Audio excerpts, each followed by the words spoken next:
Friends, मैं फिर हाजिर हूँ आपके सामने संडे की मोटिवेशनल क्लास लेकर। और उम्मीद करती हूँ अभी तक की सारी कहानियाँ आपने ज़रूर पढ़ी होंगी। अगर नहीं पढ़ी हैं तो आप उन्हें पढ़ सकते हैं। एक एक कहानी आपके जीवन को एक नया मोड़ देने का काम करेगी। आपको एहसास दिलाएगी कि कहाँ आप गलत हैं, कहाँ आपको झुकना है, कहाँ आपको संभलना है, कैसे बोलना है, कैसे विचार करना है, कैसे जीवन का उत्थान करना है और हम गलत रास्ते पे ना जाएं। ये भी आपको सीख देगी मेरी कहानियाँ। और आज भी मैं एक बहुत मोटिवेशनल कहानी लेके आई हूँ और इस कहानी से भी आप का जीवन परिवर्तन हो सकता है, क्योंकि ये हर बच्चे की कहानी है। जो कहानी आज मैं सुनाने जा रही हूँ ये हर बच्चे की कहानी है। हर बच्चा ऐसा ही कुछ अपने जीवन में करता है, लेकिन हर बच्चे को ये मौका नहीं मिलता है जैसा कि मोहन को मिला है। तो हर बच्चे को ऐसा मौका नहीं मिलता है, इसलिए ये कहानी सुनाना मुझे बहुत आवश्यक लगा कि हर बच्चे को मोहन के तरह मौका तो नहीं मिलेगा, लेकिन शायद इस कहानी को सुनकर वो अपने जीवन में सुधार कर ले। तो आइए कहानी शुरू करते हैं। मोहन की माँ मोहन से कह रही थी एक दिन कि बेटा खाना खा कर जाना, भूखे पेट मत जाना, 2 दिन से तुमने कुछ नहीं खाया है। और मोहन गुस्साते हुए कह रहा था, मैं खाना नहीं खाऊंगा जब तक मुझे बाइक नहीं दिलाओगी।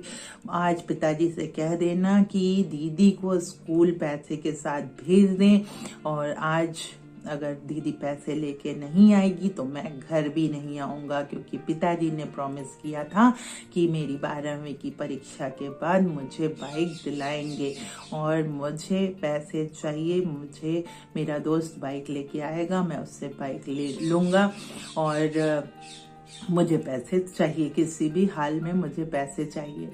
माँ ने अपनी गरीबी को व्यक्त करते हुए उसको समझाने की कोशिश की कि तुम्हारे पिताजी तुम्हें बाइक ज़रूर दिलाते, लेकिन एक्सीडेंट हो जाने की वजह से वो मुसीबत में पड़ गए हैं, इसलिए बाइक नहीं दिला पा रहे हैं। लेकिन मोहन को कुछ समझ में नहीं आया, वो कुछ सुनना ही नहीं चाहता था और बड़बड़ाते हुए घर से निकल गया कि मुझे बाइक चाहिए, अगर आज बाइक के पैसे मुझे नहीं मिले तो मैं घर वापस नहीं आऊंगा।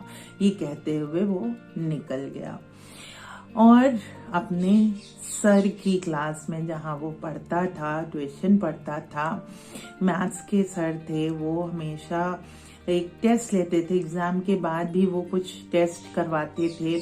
उनकी कक्षा में चला। ये मैथ के टीचर तो थे, लेकिन सिर्फ मैथ का ज्ञान नहीं करवाते थे, वो जीवन दर्शन करवाते थे, जीवन का ज्ञान करवाने की कोशिश करते थे और वो ऐसे ही कुछ प्रश्न पूछते थे। आज का भी जो परीक्षा थी, आज का जो टेस्ट था, वो भी कुछ इसी विषय पे आधारित था।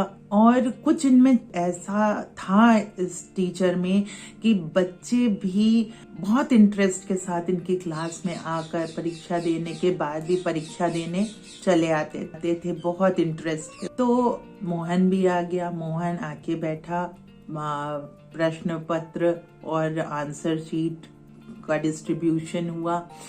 मोहन ने प्रश्न पत्र उठाया और पढ़ा। पहला प्रश्न था कि आपके माता पिता भाई बहन कितने घंटे काम करते हैं। तो मोहन ने लिखना शुरू किया कि पिता सुबह उठकर पूजा पाठ करके, नहा धोकर, नाश्ता करके, टिफिन लेके ऑटो रिक्शा लेकर चले जाते हैं और रात के 9 बजे वापस आते हैं। कुल मिलाकर वो 15 घंटा काम करते हैं। माँ जो है सुबह 4 बजे उठ जाती है और पिताजी का खाना नाश्ता बनाकर घर के काम करती है, दोपहर में सिलाई करती है, रात में सबके सो जाने के बाद ही वो सोती है, तो वो 16 घंटा काम करती है। दीदी सुबह अपने कॉलेज चली जाती है, कॉलेज करने के बाद शाम को वो पार्ट टाइम जॉब करती है, फिर आकर घर में माँ की मदद करती है और उसका करीबन जो है 13 घंटा वो काम करती है।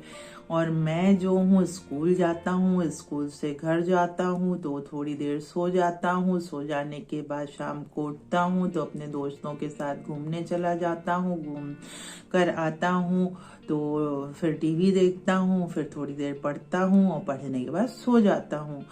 तो जब इस उत्तर को मोहन ने लिखा तो उसने पाया कि वो जो समय घर को दे रहा है वो सबसे कम है। सारे अन्य सदस्यों के मुकाबले मोहन का समय बहुत कम था। तो मोहन को इस चीज का आभास हुआ। मोहन को इस चीज का आभास हुआ कि वो सबसे कम समय घर में दे पा रहा है। फिर तीसरा प्रश्न जो था वो था कि आपका मोबाइल रिचार्ज, आपका टीवी पे 3 फेवरेट सीरियल, आपके मूवी हॉल का नाम और अभी रिसेंटली उसमें कौन सी मूवी लिखी है। ये तो सबसे आसान प्रश्न था मोहन के लिए, उसने फटाफट लिख दिया। इसके बाद जो चौथा प्रश्न था वो मोहन के लिए बहुत कठिन साबित हुआ, क्योंकि उसमें पूछा था कि 1 किलो आलू, 1 किलो भिंडी, गेहूं, चावल, तेल का दाम कितना है और उस आटा चक्की पर जहां आपका गेहूं पिसता है उस आटा चक्की का नाम और पता लिखिए। तो मोहन को लगा कि उसे अपना मोबाइल रिचार्ज, मूवी का नाम, सीरियल का नाम, सिनेमा घर का नाम सब याद है। ये अनावश्यक चीजों का ब्यौरा उसके पास है, लेकिन जो आवश्यक चीजें हैं उसका ब्यौरा उसके पास नहीं है, क्योंकि जब भी माँ उसे कोई भी काम कहती वो तनक कर ना कह देता था। तो उसे बहुत अफसोस हुआ इस बात पर कि उसको इसकी कोई नॉलेज नहीं थी। अब आया 5वां प्रश्न कि कभी खाने को लेकर आपकी तकरार या आपको गुस्सा आया है? खाना खाते वक्त आपकी पसंदीदा चीज ना बनी हो तो क्या आपको गुस्सा आता है? तो मोहन ने सच सच लिखा कि हाँ, मुझे आलू के सिवा और कोई सब्जी नहीं भाती है।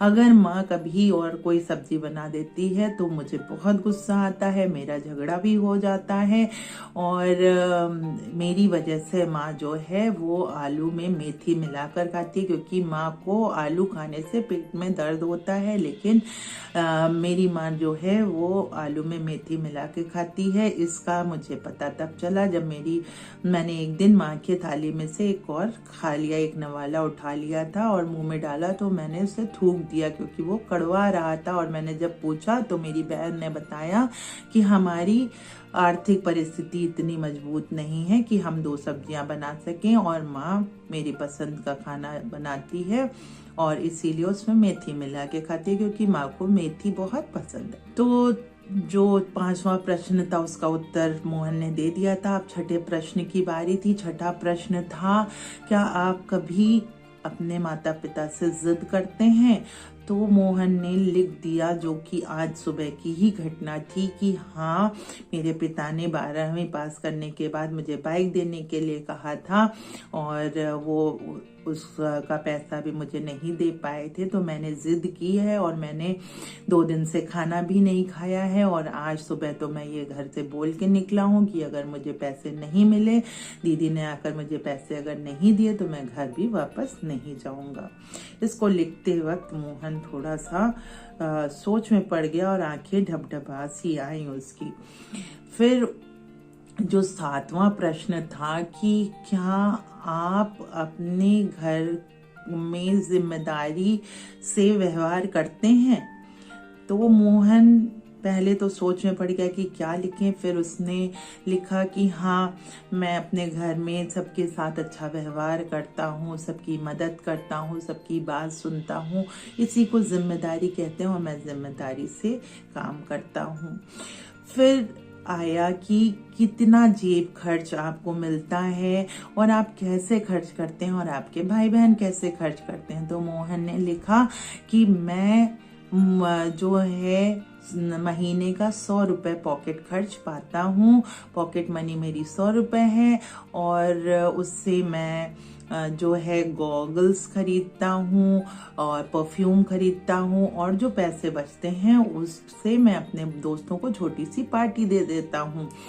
और मेरी दीदी जो है वो कंजूस मिजाज की है, उसको पॉकेट मनी 100 रुपये मिलती है, लेकिन वो कमाती भी है तो वो जो अपनी कमाई है उसको लाकर माँ को दे देती है, और जो पॉकेट मनी होता है उससे पिगी बैंक में इकट्ठा करती है, और उसका कोई शौक वोक नहीं है, वो कंजूस है। अब जो आखिरी प्रश्न था वो यह था कि आप अपने घर की किस तरीके से मदद करेंगे इस वेकेशन, इस समर वेकेशन को बिताने में किस तरीके से मदद करेंगे।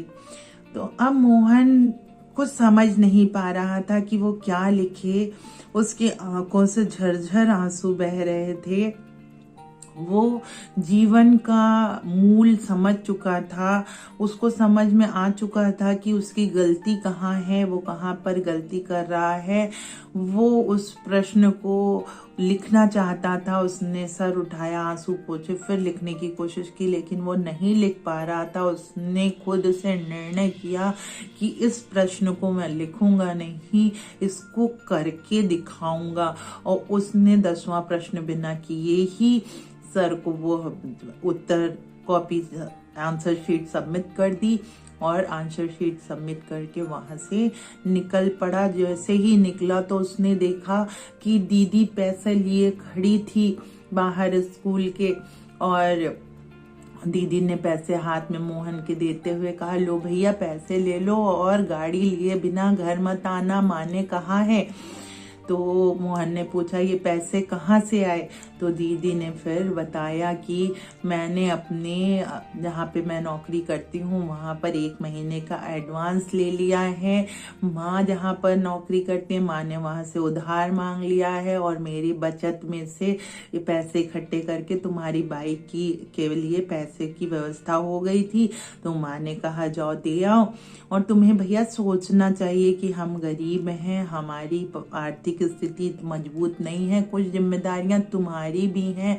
माँ तुम्हारी खुशी के लिए हर चीज करती है, माँ तुम्हारी खुशी के लिए आलू बनाती है, और खुद पेट में दर्द होने पर भी मेथी मिलाकर खा लेती है, लेकिन कभी उफ नहीं करती है। तुमने कितनी प्रॉमिसेस की और कितने प्रॉमिसेस तोड़ दिए, लेकिन फिर भी तुम्हें कुछ नहीं कहा गया, तुम्हारी हर इच्छा पूरी की जाती है। और पिताजी का एक्सीडेंट हो जाने की वजह से पैर में तकलीफ रहती है, फिर भी वो तुम्हारी इच्छा पूरी करने के लिए सुबह से निकल जाते हैं कि किसी तरीके से पैसे इकट्ठे हो जाएं और मैं अपने बेटे की इच्छा पूरी कर सकूं। ये बोलते हुए हाथ में पैसे पकड़ाते हुए दीदी घर की ओर चल दी, और मोहन एकटक पैसे को देखता रहा। तभी उसका दोस्त वहां पर बाइक लेके आता है और हॉर्न बजाता है। बाइक को उसने खूब अच्छे से चमकाया होता है।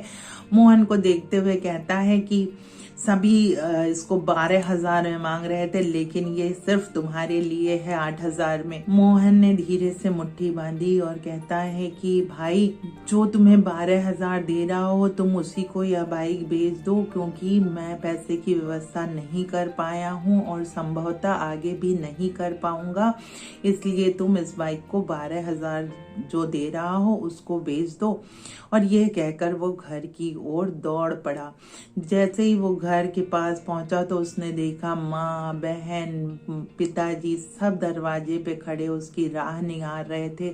जैसे ही माँ ने देखा तुरंत बोल पड़ी कि बेटा बाइक लेकर नहीं आए।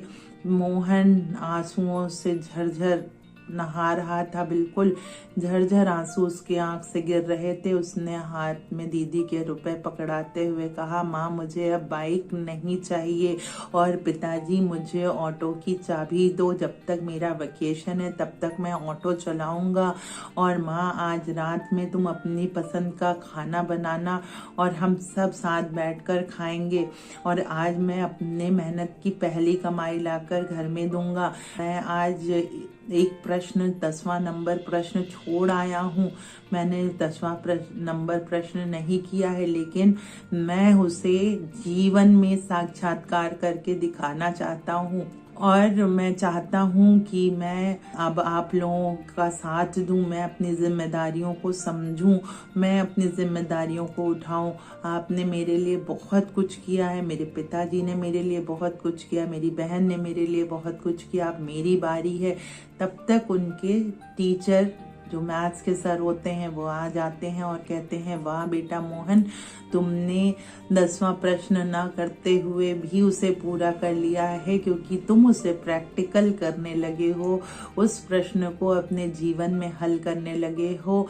और मैं तुम्हें बताना चाहता हूँ कि मैंने तुम्हारा प्रश्न पत्र पढ़ा और पढ़कर मुझे बहुत खुशी हुई कि मेरे प्रश्न पत्रों से किसी के जीवन में इतना बदलाव आया है। तो मेरा प्रश्न पत्र सफल हुआ, मेरा परीक्षा लेना सफल हुआ और तुम मेरे परीक्षा में प्रथम आए हो। और मोहन आश्चर्य से अपने गुरु की तरफ देख रहा था और बड़ा खुश हुआ और उनके चरण स्पर्श करके ऑटो लेकर चला गया। तो ये कहानी किसी एक मोहन की नहीं है, हम सब की है, आप सब की है, क्योंकि हम अपने जीवन में ऐसा ही कुछ करते हैं। हम जिद कर बैठते हैं, हम अपनी जिम्मेदारियां नहीं समझते। जब हमें जिम्मेदारियां समझनी चाहिए उस समय हम अपनी जिम्मेदारियां नहीं समझते हैं। तो हमें अपनी जिम्मेदारियां समझनी चाहिए, अपने माता पिता गुरु का आदर करना चाहिए।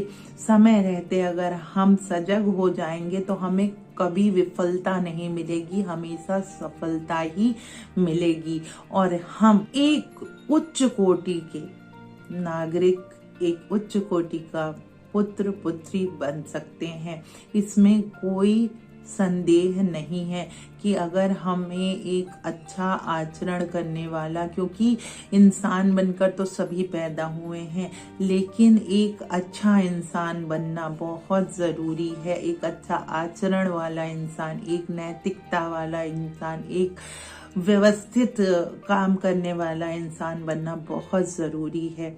ये कहानी यही शिक्षा देती है कि हमें अपने कर्तव्यों का पालन शुरू से ही करते रहना चाहिए। ये कहानी मैं अनुरोध करूंगी कि हर माता पिता अपने बच्चों को सुनाएं, समझाएं, औरों को भी सुनाएं, क्योंकि ये कहानी सबके जीवन की है, सबको एक नया मोड़ देने की कोशिश करती है। उम्मीद करती हूँ कि ये कहानी अच्छी लगी होगी आप सबको। अगर अच्छी लगी है तो लाइक, शेयर, सब्सक्राइब करना ना भूलें और कमेंट करना तो बिल्कुल ना भूलें, क्योंकि आपके कमेंट मेरे लिए बहुत प्रेशियस हैं और मैं आपके कमेंट्स का रिप्लाई करना बहुत पसंद करती हूँ। तो जितने ज़्यादा कमेंट आएंगे उतने ज़्यादा रिप्लाई भी आपको मिलेंगे। और इसी के साथ मैं आपसे विदा लेती हूँ, फिर आपसे मिलूंगी next Sunday with a new motivational story. Keep on watching my videos. Bye bye.